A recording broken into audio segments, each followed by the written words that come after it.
In the blistering heat of a scorching summer, when the air hung heavy with humidity and the sun baked the earth to a crisp, a small town nestled in the heart of the countryside found itself gripped by an eerie sense of dread.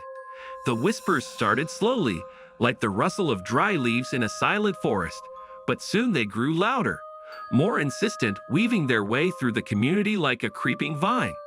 It was said that during the sweltering nights of summer, when the moon hung low in the sky and the stars blinked dully in the oppressive heat, strange things began to happen. People claimed to have seen shadows moving in the darkness, twisting and writhing like living creatures. Others spoke of unearthly cries echoing through the stillness of the night, sending shivers down their spines and raising the hairs on the backs of their necks. But perhaps the most disturbing tale of all was that of the abandoned farmhouse on the outskirts of town. It had stood empty for as long as anyone could remember, its weathered walls and broken windows casting a sinister silhouette against the fading light of dusk. According to local legend, the farmhouse was haunted by the spirits of those who had died there under mysterious circumstances many years ago. As the summer wore on, the tales grew more chilling, and the once bustling streets of the town became deserted as fear took hold of the community. No one dared to venture out after dark, for fear of what lurked in the shadows, waiting to pounce on unsuspecting prey.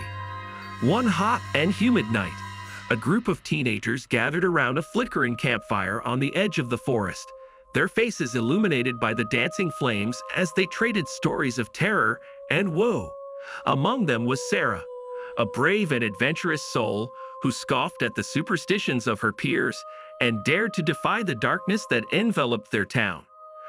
"I don't believe in ghosts," she declared boldly, her voice tinged with defiance as she gazed into the depths of the surrounding forest. "I'll prove to you all that there's nothing to fear out there." With that, Sarah rose to her feet and strode purposefully into the darkness, her friends calling after her in vain as they watched her disappear into the night. Ignoring their warnings, she pressed on, her heart pounding in her chest as she pushed deeper into the forest, guided only by the dim light of the moon above. As she ventured further from the safety of the campfire, Sarah's confidence began to wane, and a sense of unease crept over her like a shadowy cloak. The trees loomed ominously overhead, their branches twisting and reaching out like gnarled fingers grasping for her soul. Suddenly, she heard a rustling sound behind her, and she spun around to find herself face to face with a dark figure lurking in the shadows. Her breath caught in her throat as she stumbled backward, her heart pounding in her chest as she struggled to make sense of the terrifying sight before her.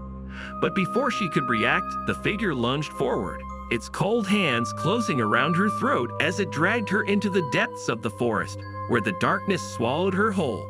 Meanwhile, back at the campfire, Sarah's friends grew increasingly anxious as the minutes turned into hours, and there was still no sign of her return. They called out her name, their voices echoing through the stillness of the night, but there was no response save for the eerie silence that surrounded them.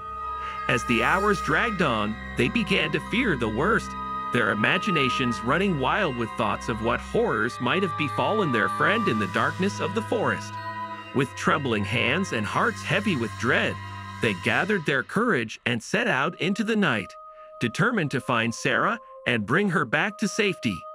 But as they ventured deeper into the forest, they too fell victim to the malevolent forces that lurked within its shadowy depths. One by one, they disappeared without a trace, their screams swallowed by the darkness as it claimed them as its own.